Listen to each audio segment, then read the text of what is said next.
Redmond is one of the Eastside cities everyone thinks they know. It's famous for being the hometown of Microsoft, for its strong schools, and for that clean suburban feel people picture when they imagine life outside of Seattle. But here's the real question: is Redmond still that quiet suburban paradise people move here for, or has it quietly become something very different over the last few years?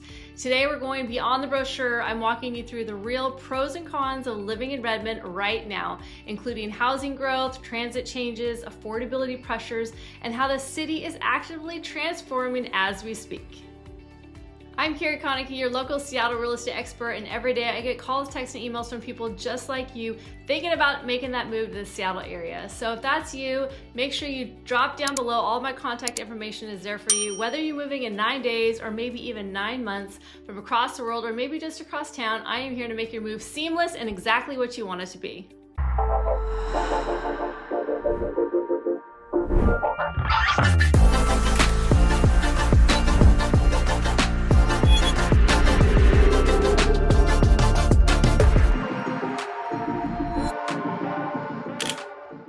Redmond has always been known as a tech city, but the version of Redmond that you see today looks quite different than it did 5 years ago. Downtown Redmond is now officially connected to the Eastside light rail network, which is a massive shift for how people move around the city. At the same time, Amazon has also expanded its presence nearby, not just through the job market, but also through logistics and the housing and investment as well.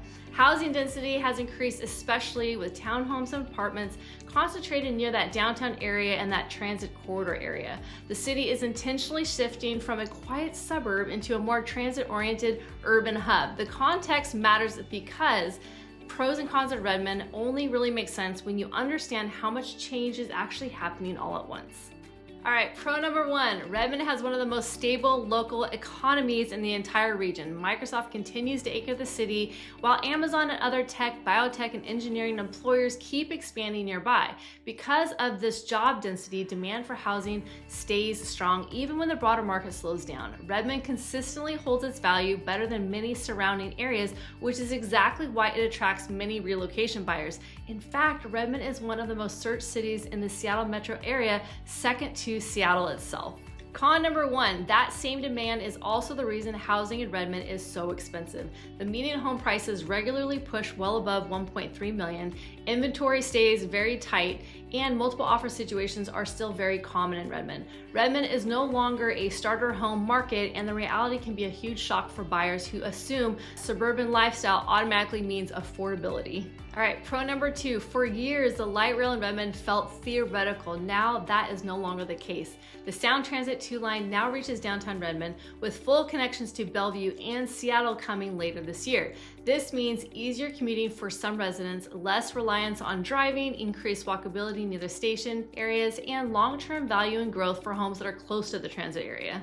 Con number two, that being said, outside the light rail corridors, Redmond is still a very car-dependent city. Most errands are going to require driving, some neighborhoods have limited transit access, and traffic on 520 and 405 is a daily reality. The light rail does help, but Redmond does not suddenly function like a fully transit-based city. All right, pro number three, by far my favorite, and this is where Redmond truly shines.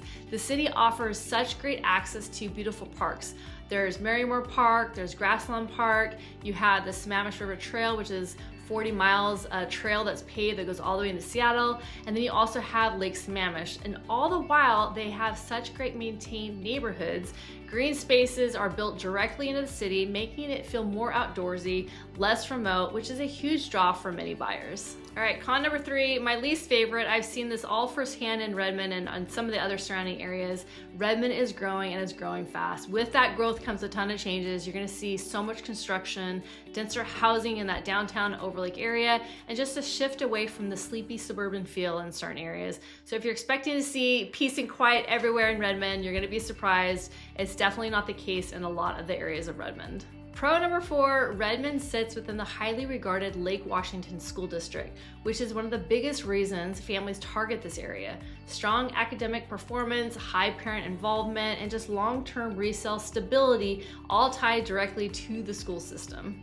Con number 4 is the flip side of those great schools is how competitive the housing market can become, specifically within the most desirable school zones. So homes that are tied to top performing elementary, middle school, and even high schools, they're gonna receive more interest, they're gonna move faster, they're gonna attract stronger offers, which is great for a seller, right? But if you're trying to move, relocate, and purchase, it can become very stressful. So for families, that can often mean limited choices, less flexibility, and just a feeling of pressure to act quickly, or even compromise on things that are important to you, like layouts, updates, lot sizes, just to secure the right school assignment. Pro number 5, one newer shift in Redmond is the expansion of housing options. You have townhomes, condos, apartments, mixed use. Development has created opportunities for buyers who were previously priced out of single family homes. This has added a ton of flexibility to the market, and that is something that did not exist before.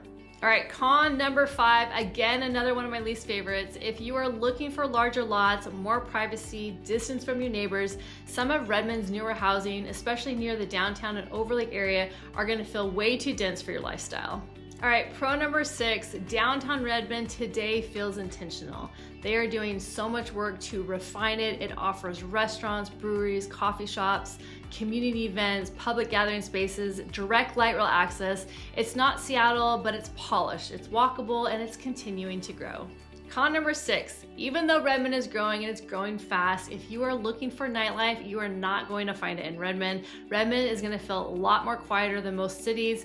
There are fewer late night options, less variety, calmer evenings compared to Seattle or Bellevue. So just know that if that is important to you and you are moving to Redmond, you're gonna be traveling to other areas like Kirkland and Bellevue, or possibly even Seattle if you're looking for that nightlife. Pro number 7, Redmond is investing heavily in the future. Recent projects are going to include affordable housing near the transit area, supportive housing developments, and just sustainability-focused planning. The city is planning ahead rather than reacting to the growth. Like I mentioned before, everything seems to be very intentional with Redmond, and I think that a lot of people that live there do appreciate that. All right, con number 7, at the same time, those investments come with visible growing pains. There are constant budget debates going on, community concerns around density, and just ongoing conversations about potential homelessness and public services. So these issues are not necessarily unique to Redmond, but they are part of the reality of the locals and just what the community is facing currently.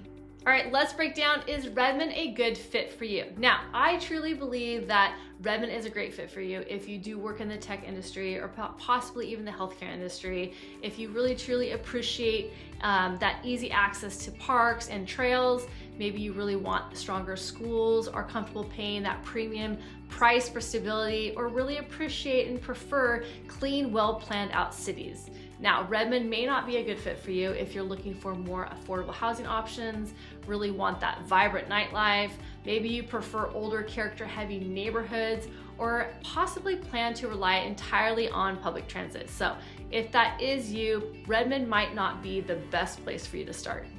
Redmond isn't just growing, it is transforming. The real question isn't whether it's a good city, but more, is it the right city for your lifestyle, your budget, and your priorities?